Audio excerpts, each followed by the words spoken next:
페이지에 있습니다. 에베소서 5장 22절부터 6장 4절까지 한 절씩 교독하겠습니다. 아내들이여 자기 남편에게 복종하기를 주께 하듯 하라.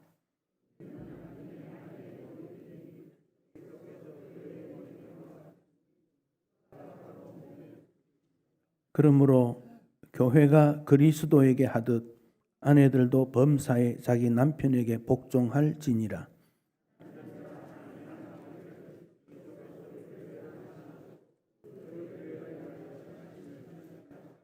이는 곧 물로 씻어 말씀으로 깨끗하게 하사 거룩하게 하시고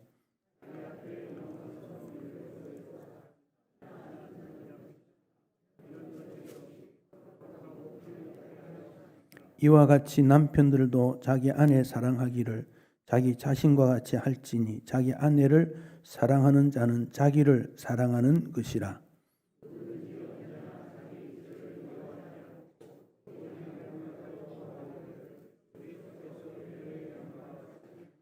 우리는 그 몸의 지체의 임이라.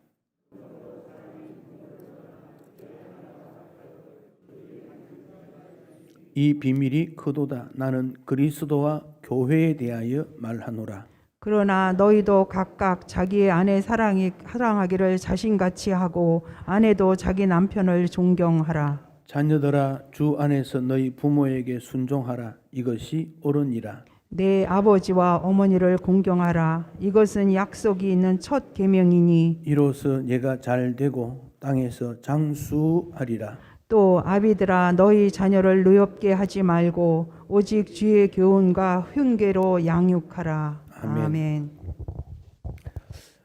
어느 교회 권사님이 직분을 충실히 감당했습니다. 교회 모든 일에 앞장서고 기도와 봉사와 성도를 섬기는 일을 잘했습니다. 어느 날 그날도 교회 나와서 청소를 하고 있는데 자녀로부터 전화가 왔습니다. 남편이 죽었다는 소식입니다. 교회를 충성스럽게 섬기다 보니 남편이 건강을 잘 돌보지 못함에 탄식이 나타났고 슬픔을 갖게 되어졌습니다. 그는 장례식에서 남편을 잘 돌보지 못한 아픔이 눈물로 흐르게 된 것입니다.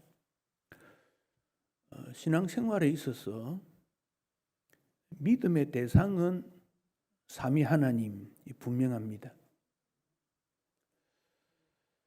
신앙이 내 생각과 이념 속에 머무는 것이 아니고 생활 속으로 들어가야 된다. 신앙의 생활화 잘합니다. 그럼 신앙이 어디에서 하게 될 것인가? 교회냐 가정이냐? 이거 상당히 논쟁이 되었던 문제 중 하나입니다. 우리는 교회, 가정, 사회 또 이렇게 우리가 살아가고 있습니다. 세상에서는 불신자가 많으니까 믿음 생활 제대로 못해도 교회에서는 잘해야 되지 않나 일반적으로 그렇게 생각을 합니다. 근데 성경에서 신앙에 대한 문제를 말할 때는 교회와 가정이 대치되거나 갈등이 일어나는 처소가 아닙니다. 신앙은 교회적이며 가정적이어야 된다. 이게 성경 전체의 교훈입니다. 에베소서는 에베소 교인들을 향한 바울의 권면인데 특별히 에베소라는 그 지역은 우상이 많고 경제적으로 부유했고 사람들이 다 똑똑한 그런 곳에 사는데 그들에게 복음이 전해졌을 때 그 교회가 무엇인가 하는 것을 지침을 주면서 이미 하나님의 뜻이 이루어지는 그 현장이 교회다. 그게 에베소서의 가르침입니다. 하나님의 뜻이 전적으로 이루어지는 것이 천상교회입니다. 하늘에 있는 교회입니다. 그 하늘에서 이루어지는 하나님의 뜻이 이 땅에도 이루어지기를 원한다. 그런데 그것을 교회라고 하는데 그 교회가 누구냐? 예수 믿는 그리스도 안에 있는 우리들이다. 입니다.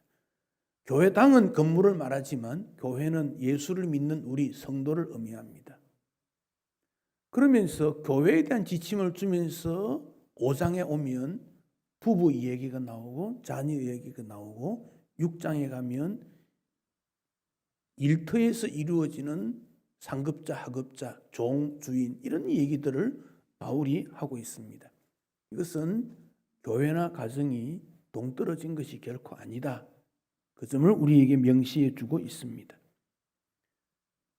비를 막아주는 지붕이 있고 바람을 막아주는 벽이 있다고 가정이냐? 그건 아니라는 겁니다. 아기의 울음과 웃음소리와 어머니의 수고와 기쁨의 노래가 있고 아버지의 강건함과 보호함이 있는 곳, 가정이라는 개념입니다. 자녀들이 가정에서 진리를 배우고 정의를 배우고 섬기는 것을 배우고 상처 입은 가족들이 안정을 찾고 삶의 용기를 얻게 되는 일입니다. 비록 식사가 조촐하지만은 환경이 좋지 않을지라도 어머니의 사랑이 있고 돌봄이 있기 때문에 그 식탁은 왕도 부러워하지 아니하는 그런 가정이 됩니다. 코로나로 인해서 나타난 현상이 가정에서도 예배를 드릴 수 있겠다고 하는 일들입니다. 코로나로 인해서 모였던 교회가 이제는 흩어진 교회로 가정에서도 예배를 드릴 수 있겠구나. 그런 점들을 다 느꼈습니다. 인터넷에 코로나 방학 생활 규칙이라는 것이 돌고 있습니다. 육아 스트레스가 얼마나 많은지 엄마가 몇 글자 올렸는데 유행합니다. 그 내용을 이렇습니다. 주는 대로 먹는다. 유튜브 끄라 하면 당장 끈다. 사용한 물건 즉시 제자리로 한 번 말하면 바로 움직인다. 어머니에게 쓸데없이 말을 걸지 않는다. 위의 사항을 어길 때 피가 코로 나올 것이다. 이 코로나 때문에 가정 갈등이 심하고 폭력과 학대와 이혼과 이런 일들이 악화되어졌다 그랬습니다. 그러나 긍정적인 면에서는 직장 생활을 마치면 바로 집으로 돌아오고 자녀들도 학원이나 PC방에서 집에 머무는 시간이 많아지게 되므로 대화가 함께하는 시간이 많아졌다는 겁니다. 그럼 이 가정에 대해 성경을 보면 예배는 가정에서부터 시작된 예배, 가정 예배라는 것이 성경에 나옵니다. 아담, 하와뿐 아니라 노아가 방주에서 나왔을 때 제물을 제단 앞에 올렸다. 창세기 8장 20절. 아브라함이 가는 곳마다 여호와의 이름을 불렀다. 창세기 12장 8절. 그러니까 노아나 아브라함이나 이 가정에서 예배 드렸다 흔적들이 나오고 우리나라 초기 역사적 자료를 보면 저 종로 사가에 가면 연동교회라는 게 있습니다. 연동교회 계일 선교사가 세운 교회인데 한 120년 정도 역사가 됩니다. 거기 당회록에 안수 집사가 가정 예배를 드리지 않았으므로 교회에서 시벌 대상이 되었다. 그러니까 초기 기독교는 가정 예배가 필수적이었다는 겁니다. 그러다가 교회 급성장, 전도라는 매체를 통해서 주일학교, 청년회 세분화되고 가정 예배가 소홀히 되었던 한국 교회의 모습입니다. 그래서 성장에다가 핵심을 두다 보니 가정의 귀중성과 가정 예배의 필요성을 소홀히 하게 된 것이 한국 교회이었습니다. 출애굽의 목적은 출애굽 5장 3절에 광야로 4일 기점 가서 하나님께 제사하기를 원한다. 출애굽 목적도 예배입니다. 가정 예배라는 것은 오늘 우리에게 절실한 필요성으로 다가왔습니다. 가정 예배는 시간을 많이 하는 것이 목적이 아닙니다. 부모님이 기도를 길게 하는 것을 자녀들이 원치 않습니다. 짧게. 그러나 자녀들에게도 기도하게 함으로 자녀가 뭘 생각하는지를 알게 됩니다. 가정 예배를 통해 가족의 소통이 일어나고 자녀들을 축복하는 기회가 되고 가족이 화목과 화나가 되는 영적 교육의 기회가 가정 예배입니다. 가족이 다 모이지 못해도 두 사람 이상이면 가정 예배를 얼마든지 드릴 수가 있습니다. 가정 예배의 회복, 여러분 한번 도전해 주십시오. 가정 예배의 회복. 그래서 어떤 가정을 보면 찬송 한 장 함께 부르고 성경 한 구절 읽고 그 성경 읽은 일에 대해서 말 읽기 가족들이 느낀 점을 말합니다. 나는 이걸 느껴 한마디씩. 기도도 가족들이 돌아가면서 그리고 주기도문 시간은 20분이면 가능합니다. 매일 어려우면 일주일에 2번이라도. 그래서 가정 예배의 회복. 분량을 많이 하는 것이 목적이 아닙니다. 가족이 모여 한 마음으로 하나님 앞에 예배했다. 이 중요합니다. 코로나로 인해 나타난 또 하나의 현상이 가족의 귀중성, 화목의 필요성입니다. 오늘 본문에는 가족 화목을 위해서 아내 사랑, 남편 존경, 부모에게 순종, 주의 교훈과 훈계로 양육 이런 지침들을 주었습니다.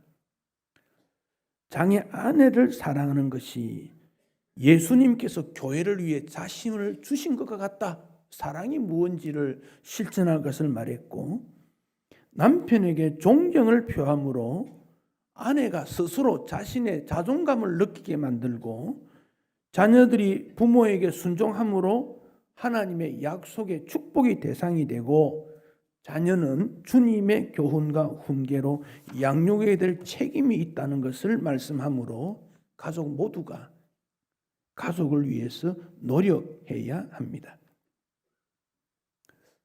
어느 여름에 출근하는 시간에 갑자기 비가 내렸습니다. 어느 큰 건물 옆에 처마가 조금 나와 있는데 거기 비를 피하러 어떤 청년이 들어갔습니다. 조금 있으니까 어떤 할아버지도 들어오고 젊은 여성도 들어오고 한 5사람 모였습니다. 비가 내리니까 거기에 비를 잠시 피합니다마는 서로 모르는 관계입니다. 서먹서먹합니다. 공간이 좁으니까 가까이 서 있습니다. 그러다가 갑자기 어떤 한 사람이 체격이 좀 큰 사람이 와서 좁으니까 밀고 들어왔습니다. 제일 먼저 왔던 청년이 그만 튕겨버렸습니다. 그 모습을 보고 할아버지가 말합니다. 세상이 다 그런 거야. 젊은이 세상이 그런 거니까 이해하게. 이 젊은이가 물끄러미 그분들을 쳐다보다가 길 건너편으로 갑자기 달려갔습니다. 잠시 후에 비닐 우산 5개를 들고 왔습니다. 비닐 우산을 사보니까 5개밖에 없어서 5개만 사온 거예요. 한 셈 나누어 줍니다. 자기는 비닐 우산 쓰지 못하고 나누어 줍니다. 그리고 한마디 합니다. 세상이 다 그런 건 아니지요. 나이가 드신 할아버지가 말합니다. 하하, 내가 자네보다 나은 것은 나이가 든 것뿐이구만. 그 청년은 비를 맞고 그 자리를 떠났습니다. 비닐 우산을 들은 사람들은 아무 말 하지 않고 우산을 들고 자기 길로 갔습니다. 그 할아버지는 그 우산을 들 수가 없습니다. 그 자리에 두고 떠나면서 이건 자네 몫이야. 그리고 떠났습니다. 오늘 우리 사회가 조금이라도 불이익을 당하지 않겠다. 나의 권리와 주장을 위해서 다투고 갈등하는 사회 속에 가족도 그런 게 아닌가요? 부모와 자녀, 형제들 간에. 여기에 가정 화목을 어떻게 이룰 것인가? 우리에게 주어진 과제입니다. 그러므로 에베소서에 성령을 말씀하시면서 성령이 하나 되게 하신 것을 힘써 지켜야 된다고 말씀합니다. 처음에 하나님께서 사람을 창조했을 때 아담을 창조했지요. 아담이 하나입니다. 하나. 아담을 잠들게 하고 그에게서 갈비뼈를 끄집어내어 하와를 만들었습니다. 둘이 되었습니다. 근데 둘이 하나라 그랬습니다. 하나가 둘 되었다가 다시 하나가 되는 것. 사람에 관하여 보면 그런 것을 보기 때문에 우리는 부부를 무촌이다 그렇게 말합니다. 아무 관계없던 남남이 만나서 촌으로 계산할 수 없는 밀접한 관계가 된 것입니다. 그것을 바울은 비밀이다, 신비로운 거다고 말씀하고 있습니다. 천국과 지옥에 대한 이 얘기를 하지 않습니까? 천국과 지옥에 갔더니 숟가락 젓가락이 아주 길었다 그럽니다. 지옥에서는 그것을 가지고 자기 입에 음식을 먹으려고 하니 먹을 수가 없고 음식을 흘리고 땀을 흘리며 모두가 몸이 배싹 말랐다는 거지요. 천국은 긴 숟가락 젓가락으로 상대방에게 먹여주니 다 평화롭고 넉넉한 모습이었다. 바로 우리의 가정이 그런 모습이 되어야 하겠습니다. 헨리 포드, 자동차를 고안하고 개발했던 사람입니다. 그가 은퇴하고 고향으로 가서 집을 하나 지었습니다. 집이 작습니다. 보잘것없습니다. 친구들이 와서 자동차의 왕의 집이 이렇게 작고 보잘것없는가 물었더니 헨리 포드가 말합니다. 진정한 가정은 집의 크기가 문제가 아니네. 사랑이 있느냐 없느냐가 문제네. 사랑이 있으면 작은 집도 위대한 가정이고 사랑이 없으면 대리석으로 만든 거대한 집도 무너지게 말 것이네. 사랑하는 성도 여러분, 여러분 가정에 하나님의 사랑과 여러분의 사랑이 담겨 있는지요? 그 사랑이 없으면 갈등과 다툼밖에 없습니다. 어느 나이 많은 할아버지 할머니가 늘 나이가 들어서 함께 있으니까 싸웠습니다. 소리를 지릅니다. 악을 씁니다. 물건을 던집니다. 화가 잔뜩 납니다. 어느 날 할아버지가 말했습니다. 내가 죽어 땅에 묻히면 관 뚜껑 열고 허리를 박아 나와 할머니 괴롭힐 거야. 각오해? 할머니는 아무 대답하지 않았습니다. 시간이 흐르고 할아버지가 별세했습니다. 장례를 치루었습니다. 동네 사람들을 모아다가 미안하다고 하고 간단한 식사 대접을 합니다. 가장 가까이 있던 옆집 아주머니가 말합니다.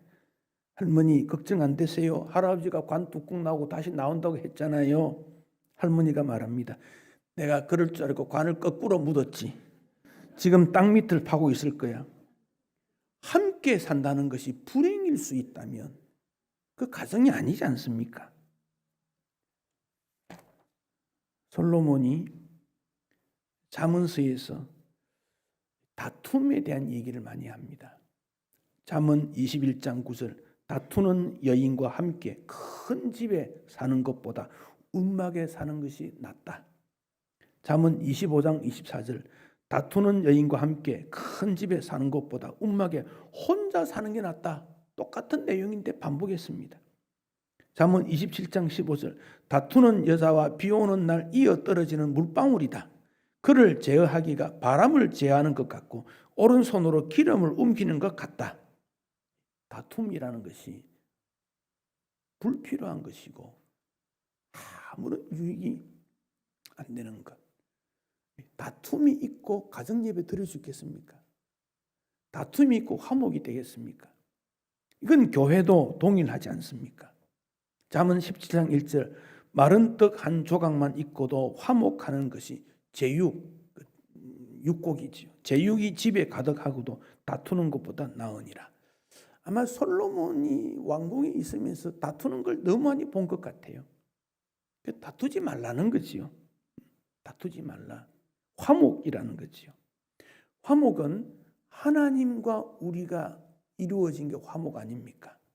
하나님과 화목했다면 가정 화목은 자연적으로 이어지게 되고 열매가 맺는 것이고 가정 화목이 되어야 학교나 직장인도 화목하게 되고 교회도 그렇게 되지 않겠습니까? 교회가 성도끼리 화목되지 못하면서 하나님 앞에 영광이 되는 교회가 있겠습니까? 생각이 다르고 목적과 방법이 다르더라도 인내하고 기다리는 십자가를 져야 화목이라고 하는 열매를 맺습니다. 어버이 주일, 어린이 주일 때문에 말씀드리는 것이 아니고 주님이 원하시는 교회가 무엇인가? 가정과 같은 교회이어야 된다. 다르게 말하면 교회 같은 가정, 가정 같은 교회. 동일한 원리입니다. 예배가 있고 화목이 있을 때 하나님의 영광이 있다 하는 점을 우리에게 강조합니다. 왜냐하면 우리의 가정은 여호와 하나님께서 세우시기 때문입니다. 다툼이 있으면 멀어집니다. 멀어지니까 집을 나가게 됩니다. 이탈하게 됩니다. 분산이 됩니다. 마음에 상처가 있습니다. 하나님의 축복이 그곳에는 임하지 않습니다. 문제가 있어도 인내하고 양복하고 화목하면 가까워집니다. 힘을 얻습니다. 용기를 가집니다. 격려가 됩니다. 하나님의 복 주십니다. 문제가 해결됩니다. 하나님의 은혜의 터전이 됩니다. 여러분은 무엇을 선택하시겠습니까? 가정이 점점 더 위기에 처해가는 시대입니다. 가정의 귀중성을 다시 한번 깨닫고 가정 예배와 가정 화목에 대한 책임이 우리에게 주어져 있습니다. 우리 교회와 가정이 화목하고 하나님 앞에 하나님 기뻐하시는 예배가 되어서 하나님 앞에 영광 되시기를 축복합니다.